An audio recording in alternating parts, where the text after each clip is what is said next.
Assalamualaikum warahmatullahi wabarakatuh dan salam sejahtera. Bersama dengan Cikgu Fanida dalam mempelajari biologi tingkatan 5 KSSM.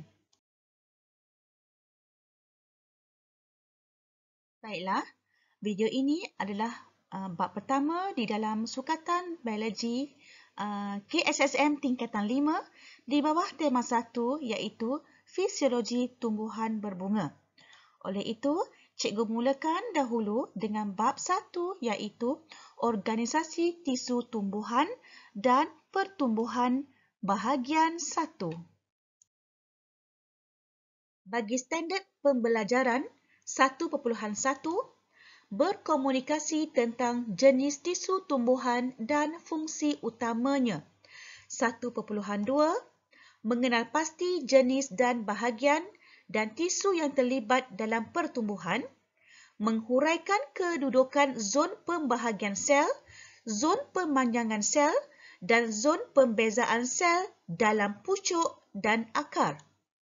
Mengenal pasti zon pembahagian sel, zon pemanjangan sel dan zon pembezaan sel dalam radikal anak benih. Memerihalkan jenis pertumbuhan primer dan sekunder, mewajarkan kepentingan pertumbuhan primer dan pertumbuhan sekunder, membanding dan membezakan antara pertumbuhan primer dengan pertumbuhan sekunder dalam tumbuhan eudikot, menilai kepentingan tumbuhan yang mengalami pertumbuhan sekunder dari segi ekonomi. 1.3, memerihalkan jenis tumbuhan berdasarkan kitar hidup, mencerakinkan lengkung pertumbuhan. Pertama, tumbuhan semusim. Kedua, tumbuhan dua musim. Dan ketiga, tumbuhan saka. Baiklah, cikgu mulakan dahulu dengan 1.1 iaitu organisasi tisu tumbuhan.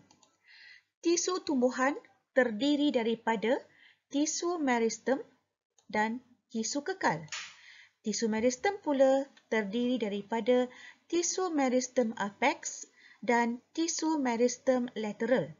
Manakala tisu kekal terbahagi kepada tisu epidermis, tisu asas dan tisu vaskular.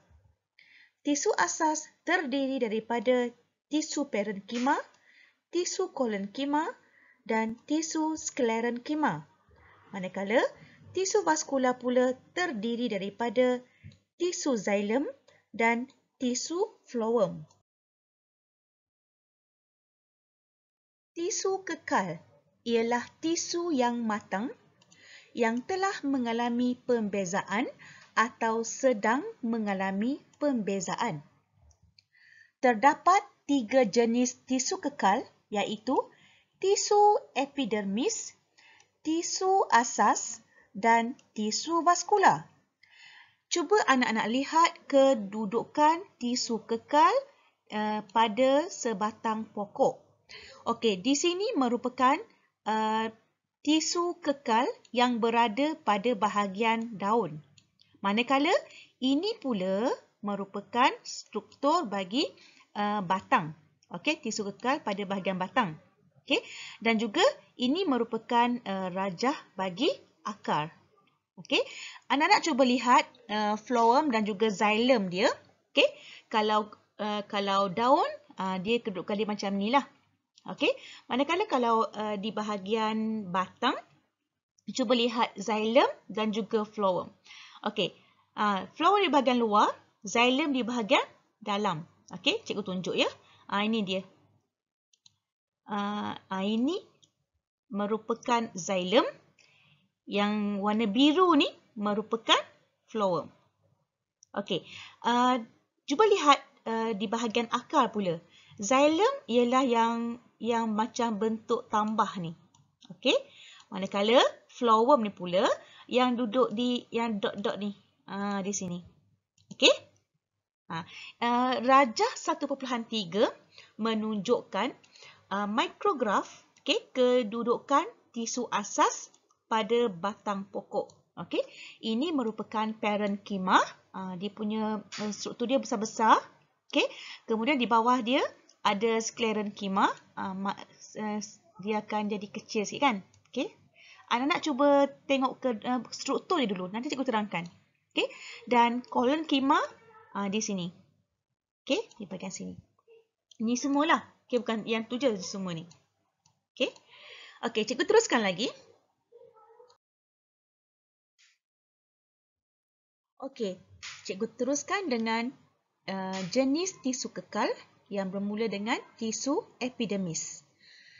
Tisu epidermis ialah tisu yang melapisi permukaan luar batang, daun dan juga akar tumbuhan muda. Dinding sel epidermis yang terdedah kepada udara dilitupi lapisan berlilin. Lapisan berlilin ni merupakan lapisan yang kalis air yang kita kenali sebagai kutikel. Kutikel ni dia mengurangkan kehilangan air melalui penyejatan, iaitu proses transpirasi. Okey, selain daripada itu, kutikel juga melindungi daun daripada kecederaan mekanikal. Okey, dan juga serangan patogen. Terdapat sel-sel epidermis yang terubah suai mengikut fungsinya, iaitu sel pengawal merupakan sel-sel epidermis yang telah terubah suai di mana fungsinya ialah mengawal bukaan liang stoma. Kedua, sel rambut akar. Dia punya fungsinya ialah untuk meningkatkan luas permukaan akar, luas permukaan akar untuk penyerapan air dan juga garam mineral. Seterusnya, tisu asas. Tisu parenkima, tisu kolenkima dan tisu sklerenkima. Masih ingat lagi rajah 1.3 yang cikgu tunjukkan pada anak-anak tadi kan? Okey, kita mulakan dulu dengan tisu parenkima. Tisu parenkima merupakan sel hidup yang paling ringkas dan belum mengalami pembezaan. Okey, mempunyai dinding sel yang paling nipis. Kemudian, tisu parenkima yang berada dalam keadaan segah memberi sokongan dan mengekalkan bentuk tumbuhan herba. Tisu parenkima terlibat dalam fotosintesis dan membantu penyimpanan kanji dan gula serta terlibat dalam pertukaran gas. Ia juga terlibat dalam baik pulih dan penjanaan semula tisu tumbuhan serta dalam pengangkutan sistem vaskular. Baiklah, cikgu teruskan lagi dengan tisu kolenkima. Tisu kolenkima terdiri daripada sel hidup dan apabila telah matang, sel akan menjadi sel yang fleksibel. Okey? Mempunyai dinding sel yang diperbuat daripada pektin dan hemiselulosa. Okey? Pektin dan juga hemiselulosa. Mempunyai dinding sel yang lebih tebal berbanding dengan dinding sel parenkima. Kemudian, tisu kolenkima memberi sokongan mekanikal dan sifat keanjalan kepada tumbuhan. Seterusnya, tisu sklerenkima. Tisu sklerenkima terdiri daripada sel-sel yang mati apabila matang. Tadi sel hidup kan? Kalau kolenkima sel hidup. Sel sklerenkima terdiri daripada sel-sel yang mati. Okey, apabila dia matang. Mempunyai dinding sel yang paling tebal antara semua tisu asas. Okey, memberi sokongan dan kekuatan mekanikal kepada bahagian tumbuhan yang matang. Tisu ini juga membantu dalam pengangkutan air dan mineral dalam tumbuhan. Okey, baiklah. Seterusnya, tisu vaskular. Tisu vaskular terdiri daripada xilem dan juga phloem.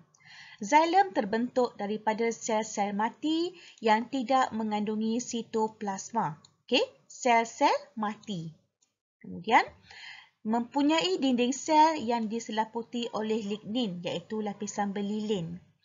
Terdiri daripada saloxilem yang memanjang, berongga dan bersambungan antara satu dengan lain dari akar ke daun. Okey. Kemudian, ini membolehkan xilem mengangkut air dan garam mineral dari akar ke semua bahagian tumbuhan. Okey. Ini merupakan fungsi bagi xilem, mengangkut air dan garam mineral. Sebab itulah dia terdiri daripada salo yang memanjang, berongga dan bersambungan antara satu sama lain dari akar ke daun. Seterusnya, phloem. Phloem terdiri daripada sel rakan dan juga tiub tapis. Dia terbentuk daripada sel hidup. Tadi xilem terbentuk daripada sel-sel mati kan? Phloem terbentuk daripada sel-sel hidup, iaitu tiub tapis dan dengan kehadiran sitoplasma. Okey, tiub tapis tidak mempunyai organel seperti nukleus dan ribosom kerana dia mengalami kemerosotan apabila matang. Okey, tiub tapis tersusun dari hujung ke hujung. Okey, end to end.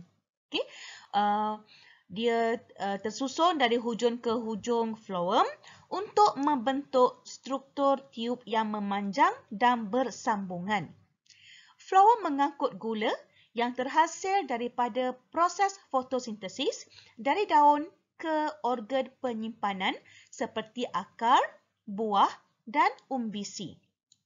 Okey anak-anak, ada sesetengah pelajar yang biasa cikgu jumpa, dia memberi maksud ataupun memberi fungsi phloem, dia menulis phloem mengangkut makanan. Salah ya anak-anak.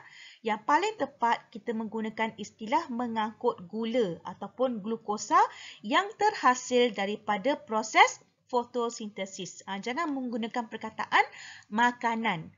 Tidak boleh phloem mengangkut makanan, tidak tepat. Okey, phloem mengangkut gula ataupun glukosa. Itu yang paling tepat. Okey, baiklah. Cikgu teruskan dengan 1.2 iaitu tisu meristem dan pertumbuhan. Okey, terdapat tisu hidup yang belum membeza dalam tumbuhan yang bertanggungjawab dalam pertumbuhan tumbuhan. Tisu ini dikenali sebagai tisu meristem. Okey, cuba lihat rajah 1.4. Tisu meristem ini terdiri daripada meristem apex dan juga meristem lateral. Tisu meristem apex terdapat di hujung pucuk dan hujung akar.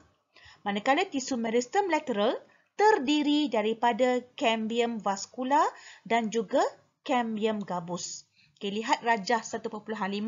Cikgu nak tunjuk ini merupakan meristem apex pucuk yang berada di hujung pucuk. Okey, sini. Dan ini merupakan meristem apex akar, okey, yang berada pada hujung akar. Ini pula cambium gabus, okey. Cambium gabus dan cambium vascular, dan dia merupakan meristem lateral. Okey, seterusnya, perubahan yang berlaku dalam organisma bermula daripada peringkat zygot sehingga dewasa disebut sebagai pertumbuhan dan perkembangan. Baiklah, seterusnya, hujung pucuk dan hujung akar tumbuhan dapat dibahagikan kepada 3 zon. Okey, 3 zon pertumbuhan iaitu zon pembahagian sel, zon pemanjangan sel dan ketiga zon pembezaan sel. Cuba lihat rajah 1.6 dan juga rajah 1.7. Okey, tengok 1.6 dulu. Okey, ini merupakan zon pembahagian sel. Ini kawasan ni. Okey, di bahagian meristem apex. Okey, meristem apex pucuk, di mana di sini merupakan primordium daun. kita tahu bahawa di bahagian hujung pucuk ni sangat giat ataupun sangat aktif pembahagian sel mitosis. Okey, pembahagian sel mitosis di hujung pucuk. Ini dikenali sebagai hujung zon pembahagian sel. Manakala di bahagian ini pula dikenali sebagai zon pemanjangan sel, di mana tisu vaskular mula terbentuk. Okey, dan ketiga, bahagian ni dikenali sebagai zon pembezaan sel.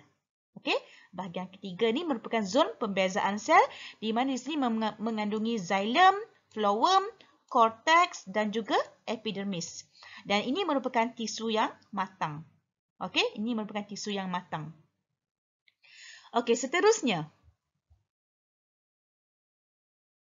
Okey, seterusnya rajah 1.7. Okey, ini merupakan zon pertumbuhan sel pada hujung akar. Tadi 1.6 zon pertumbuhan sel pada hujung pucuk. Yang ni pada hujung akar. Bahagian ni pula yang pembahagian sel start daripada hujung akar lah. Inilah zon pembahagian sel. Okey, di mana di sini mempunyai meristem apex akar dan juga jidal akar. Ni hujung akar ni. Okey, di sinilah kawasan giat membahagi. Okey, membahagi secara mitosis lah. Okey, kemudian zon pemanjangan sel. Zon pemanjangan sel di mana di sini terdiri daripada tisu vaskular. Dia akan mula terbentuk dah di sini. Okey, kemudian zon pembezaan sel. Zon pembezaan sel ada xilem, ada phloem, ada rambut akar dan juga cortex. Okey, dan seterusnya di atas ni merupakan tisu matang. Okey. Ini gambar foto micrograph sel meristem di hujung akar. Okey. Ini merupakan meristem apex. Okey, nah di sini giat sangat membahagi. Okey. Dekat atas ni dah kira sel matang lah ataupun tisu matang. Okey. Cikgu teruskan lagi. Okey, cikgu mulakan dengan yang pertama, zon pembahagian sel dulu ya. Okey. Zon pembahagian sel berlaku pada meristem apex yang terdiri daripada sel-sel meristem yang giat membahagi secara mitosis. Cikgu dah beritahu tadi kan? Okey. Pertambahan bilangan sel menyebabkan peningkatan kepanjangan batang tumbuhan. Okey. Semasa sel baharu terbentuk, sel yang terbentuk sebelumnya akan ditolak ke zon pemanjangan sel. Bila sel baru terbentuk je, sel yang lama dah tu dia akan tolak ke bahagian pemanjangan. Okey. Kemudian ini gambar rajah 1.8. Okey, sel meristem. Ini vakuol. Okey, ini vakuol. Kemudian yang ni merupakan sitoplasma. Okey, ini nukleus dan ini merupakan dinding sel. Nanti kita lihat bahagian yang kedua. Okey. Okey, bahagian kedua iaitu zon pemanjangan. Zon pemanjangan sel terdiri daripada sel yang mengalami pertambahan saiz. Okey, pertambahan saiz. Pertambahan saiz berlaku melalui resapan air secara osmosis dan penyerapan nutrien ke dalam sel serta disimpan di dalam vakuol. Okey, disimpan di dalam vakuol. Vakuol-vakuol kecil yang bersebelahan bergabung untuk membentuk vakuol yang bersaiz besar. Proses ini dikenali sebagai penvakuolan. Okey. Kemasukan air akan mengenakan tekanan terhadap dinding sel, lalu dia menolak, memanjang dan melebarkan sel. Cuba lihat rajah 1.9. Ini dia. Ini daripada vakuol kecil ni. Okey, vakuol kecil dia akan apa tadi? Dia akan bergabung. Dia bergabung menjadi vakuol yang membesar. Kemudian dah dibesar dah. Vakuol-vakuol yang kecil ini bergabung membentuk vakuol yang besar. Ini dia. Okey. Ini vakuol yang telah besar. Ini dikenali sebagai pemanjangan sel. Okey, cikgu teruskan lagi. Okey, seterusnya cikgu teruskan dengan zon pembezaan sel. Zon pembezaan sel terdiri daripada sel-sel yang membeza dan pembezaan berlaku apabila sel telah mencapai saiz yang maksimum. Sel-sel membeza membentuk tisu kekal seperti epidermis, korteks, xilem dan juga phloem. Sel berubah bentuk dan struktur untuk menjadi sel khusus yang mempunyai fungsi yang spesifik. Sebagai contoh, sel epidermis pada daun membeza dan membentuk sel pengawal yang mengawal bukaan liang stoma. Selain itu, sel epidermis pada akar membeza dan akan membentuk sel rambut akar. Baiklah, cikgu mulakan dengan jenis pertumbuhan.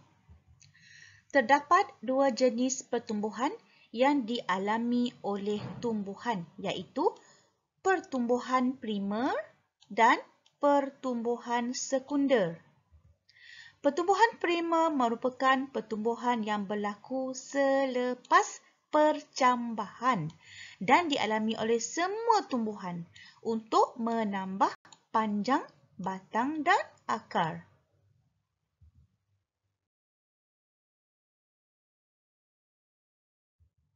Pertumbuhan primer berlaku pada meristem apex yang terdapat pada hujung pucuk dan hujung akar. Okey. Pertumbuhan primer bermula apabila sel-sel meristem pada meristem apex dalam zon pembahagian sel giat membahagi. Okey. Hal ini diikuti dengan pemanjangan sel dan pembezaan sel. Pada hujung pucuk, primordium daun dan primordium tunas akan tumbuh membentuk daun serta pucuk yang baru. Cuba lihat rajah 1.10 iaitu pertumbuhan primer pada hujung pucuk. Ini merupakan primordium daun dan ini yang cikgu sebut tadi primordium tunas. Okey, kedua-dua ini pada hujung pucuk. Dia akan tumbuh dan menghasilkan daun serta pucuk yang baru. Okey, cikgu teruskan lagi. Hal ini membolehkan tumbuhan akan menambahkan ketinggiannya. Di hujung akar, iaitu bahagian jidal akar, dia akan haus. Dia akan menjadi haus apabila menembusi tanah. Hal ini menyebabkan sel-sel jidal akar digantikan dengan sel-sel meristem. Okey. Okey, seterusnya pertumbuhan sekunder. Pertumbuhan sekunder berlaku kepada kebanyakan tumbuhan eudikot dan sebilangan kecil tumbuhan monokot, iaitu tumbuhan rennet, untuk menambah ukur lilik atau diameter batang dan akar. Lihat rajah 1.11 di mana ini merupakan keratan rentas batang eudikot. Eudikot yang mengalami pertumbuhan sekunder ya. Okey, yang menunjukkan ada pertumbuhan sekunder. Okey, kita lihat phloem primer. Dia ada phloem sekunder. Ini phloem sekunder ni pertumbuhan sekunder lah. Okey, xilem primer dan juga xilem sekunder. Okey, untuk meristem lateral, kita tengok bahagian cambium vascular ini cambium vascular ni yang berwarna hijau. Okey, yang warna hijau ni. Dia terletak di antara tisu phloem dan tisu xilem dalam bekas vaskular. Manakala cambium gabus, dia terletak di bawah lapisan epidermis. Okey, lapisan epidermis ni yang warna coklat ni. Yang warna putih ni. Ini merupakan cambium gabus. Okey, baiklah. Kita lihat pertumbuhan sekunder pada batang. Okey, rajah 1.13 ni menunjukkan pembahagian sel di cambium vascular dan juga cambium gabus semasa pertumbuhan sekunder. Kita lihatlah tahun pertama. Okey, tahun pertama kita ada prima-prima je. Xylem prima, phloem prima, cambium vascular dan juga epidermis. Okey, kita tengok tahun kedua. Okey, dia dah muncul dah perkataan sekunder ni. Okey, ada xylem sekunder. Okey, phloem sekunder. Okey, dia dapati dah ada pertumbuhan di situ. Okey, kemudian di sini ada epidermis, dia merekah. Okey, dia merekah di sini. Kemudian kita lihat tahun ketiga. Okey, tahun ketiga kita dapati ada pertumbuhan di sini. Okey, pertumbuhan. Okey, xylem sekunder dia akan menebal. Okey, xylem sekunder akan menebal. Okey, kita lihat seterusnya. Nombor 1, okay, pertumbuhan sekunder bermula apabila cambium vaskular membahagi secara mitosis dengan aktif. Okay, dia bermula dengan apabila cambium vaskular membahagi secara apa? Secara aktif. Okay, seterusnya, yang kedua, sel-sel dalam gelang cambium membahagi ke arah dalam membentuk xylem baharu dan ke arah luar membentuk phloem baharu. Okey, ingat ya anak-anak, untuk membahagi ke arah dalam dia membentuk xylem baharu. Yang membentuk ke arah luar dia membentuk phloem baharu. Jadi, tisu xylem baharu akan menjadi xylem sekunder. Manakala, tisu phloem yang baharu akan menjadi phloem sekunder. Okey, boleh cikgu teruskan lagi? Okey, baiklah. Seterusnya, bahagian yang ketiga. Apabila mengalami pertumbuhan sekunder, xylem prima ditolak ke arah empulur, dia tolak ke arah dalam.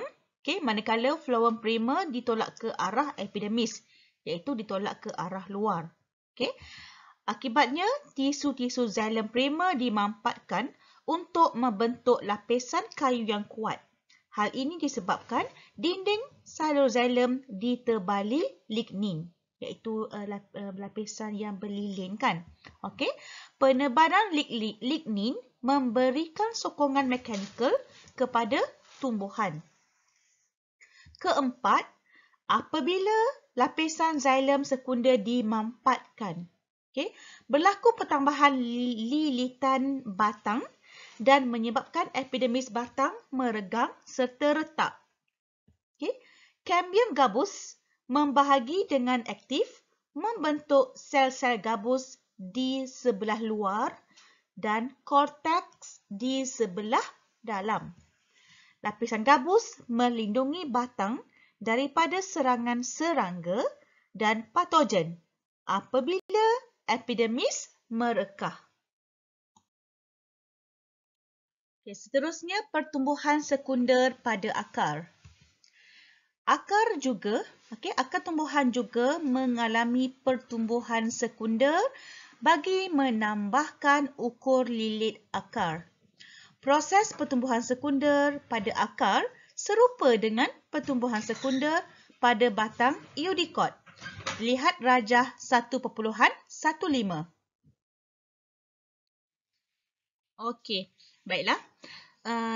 Sel-sel cambium vaskular membahagi dengan aktif dan bergabung untuk membentuk gelang yang lengkap. Sel-sel dalam gelang cambium yang membahagi ke arah dalam. Ingat ya anak-anak, membahagi ke arah dalam membentuk xylem sekunder dan ke arah luar, ya, arah luar membentuk phloem sekunder. Disebabkan aktiviti cambium tadi akan menjadi semakin tebal. Cambium gabus yang terletak di bawah epidermis, dia akan membahagi dengan aktif untuk membentuk sel-sel gabus. Okey. Gabus ini memberi perlindungan kepada tisu akar. Okey, baiklah anak-anak. Cuba lihat gambar foto 1.5. iaitu penghasilan xylem sekunder pada musim bunga dan musim panas. Okey, ini gambar musim bunga dan ini merupakan gambar musim panas. Okey, xylem sekunder gelang berwarna cerah pada musim bunga. Ni nampak warna cerah ni kan. Dan ada satu tu gelang yang gelap. Ini menunjukkan pada musim panas. Okey, kita lihat ya. Usia bagi pokok yang hidup di kawasan beriklim sederhana dapat ditentukan berdasarkan gelang tahunan pada batang pokok. Okey, hal ini disebabkan pertumbuhan sekunder berlaku pada kadar yang berbeza mengikut musim. Okey, pada musim bunga, apabila bekalan air dan cahaya matahari mencukupi. Okey, pada musim bunga, musim tu bekalan air dan cahaya matahari memang cukup. Jadi, xylem sekunder yang dihasilkan adalah besar dan berdinding nipis. Okey, maka tisu xylem yang terbentuk pada musim ni, iaitu musim bunga tadilah, dia akan berwarna cerah. Berwarna cerah maksudnya bekalan air dan cahaya matahari cukup.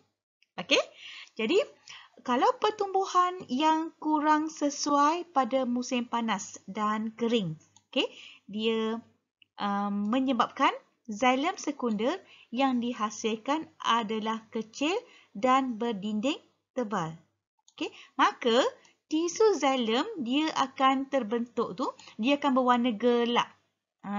Maksudnya kalau yang berwarna gelap tu pada musim panas, kalau berwarna cerah tu pada musim bunga. Kita boleh tentukan usia pokok tersebut. Okey? Okey, baiklah. Seterusnya pertumbuhan sekunder tumbuhan monokot.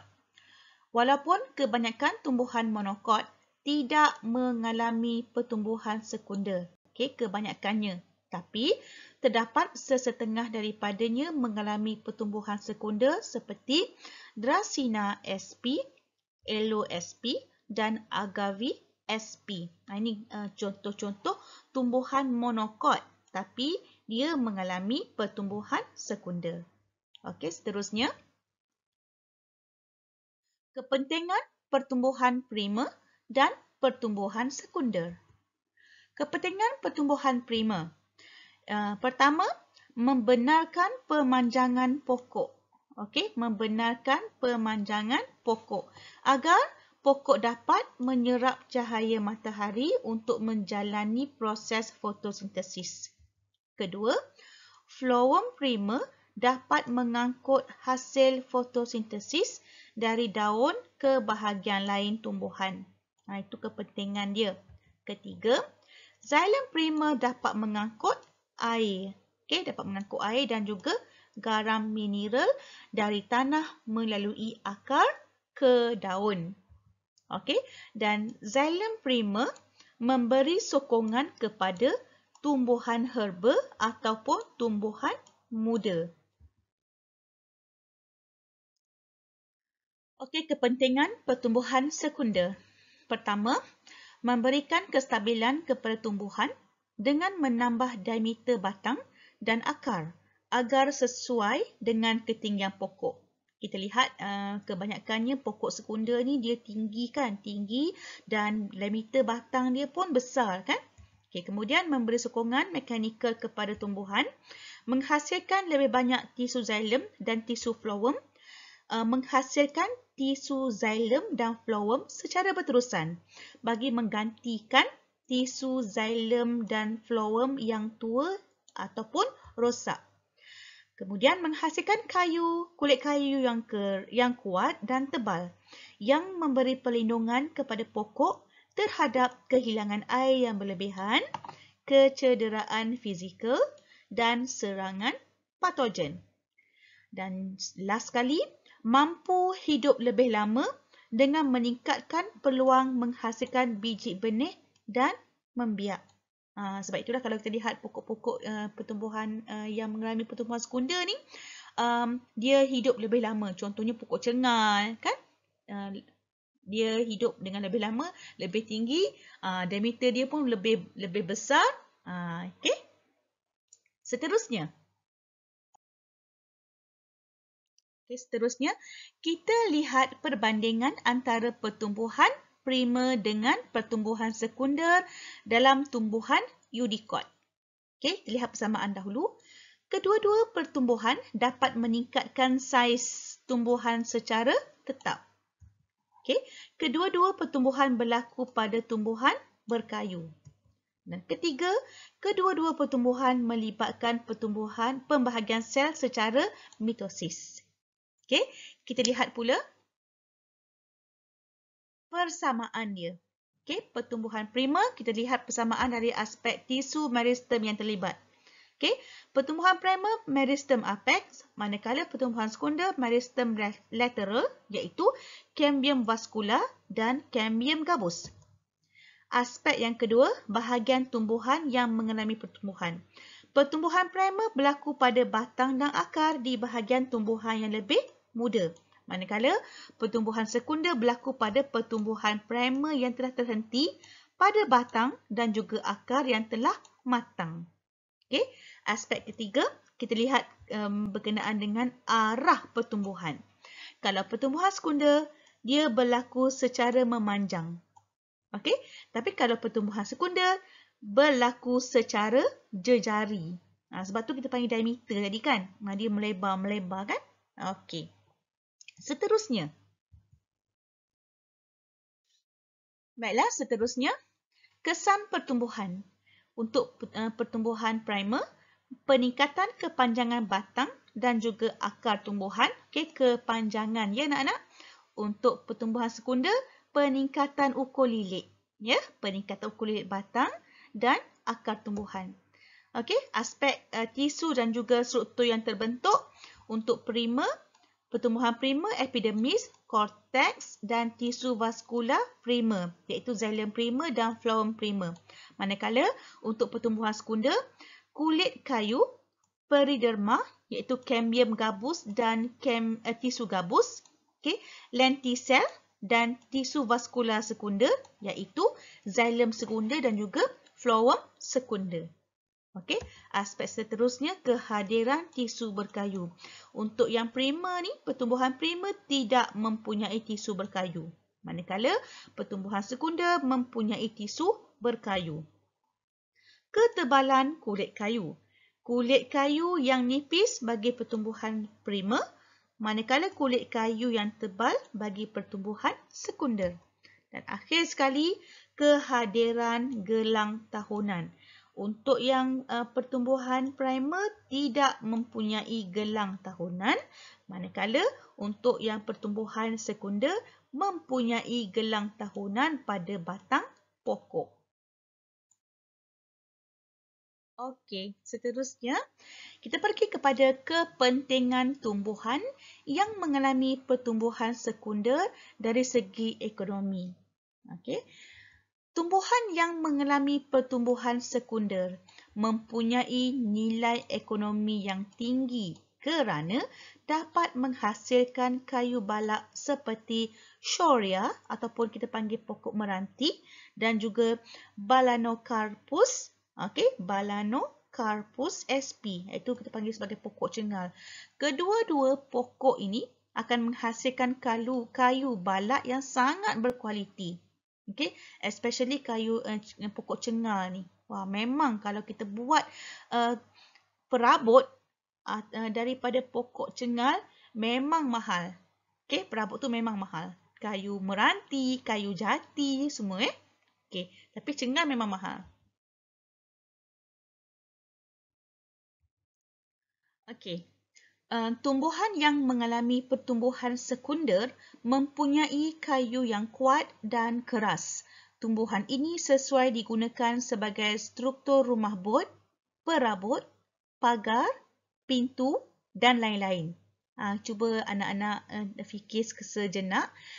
Kebanyakan rumah bot, bot yang ada, houseboat tu lah, dan juga pagar, pintu tandas, biasanya dia menggunakan kayu yang kuat.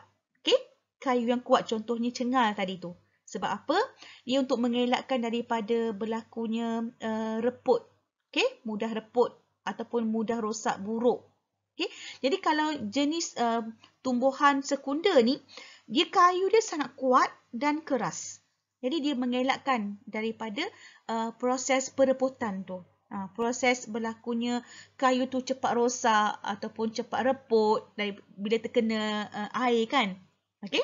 Seterusnya, kehadiran gelang tahunan pula menyebabkan perabot kelihatan menarik dan dapat dijadikan sebagai barang perhiasan. Macam corak pula. Okey, kehadiran gelang tahunan tu dia yang ada gelang cerah dan juga gelang gelap kan. Dia menyebabkan perabot tu kelihatan menarik.